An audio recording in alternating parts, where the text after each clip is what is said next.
Samantala, inamin naman ni Senator Risa Ontiveros na maaaring hindi mangyari sa ngayon ang muling pagpapalit ng liderato ng Senado.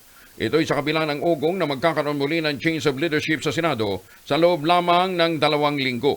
Ayon kay Ontiveros, status quo pa rin sa ngayon dahil wala pang nakukumpirmang lumipat mula sa majority.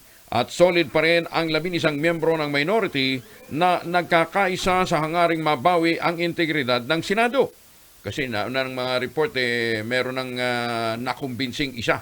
At ang sinasabi nga ni Senator Camille Villar at saka ni Senator Dante Marcoleta, yung lilipat ay Judas. Gayunman, sinusulong ng minorya si Senator Sherwin Gatchalian bilang Senate President sakaling mabuo nila ang kinakailangang bilang. Status quo pa rin. Alam niyo naman, di ba, para magkaroon ng leadership change, tulad nung nangyari nung 2 weeks ago, kailangan ng majority number of members of the Senate. So, solid pa rin kaming 11 sa minority. Yun. 11 pa rin sila. Oo.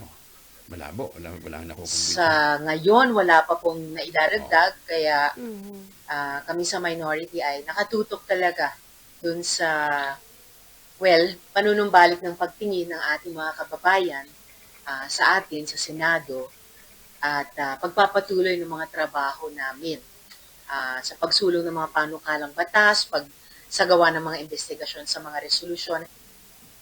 Ayun.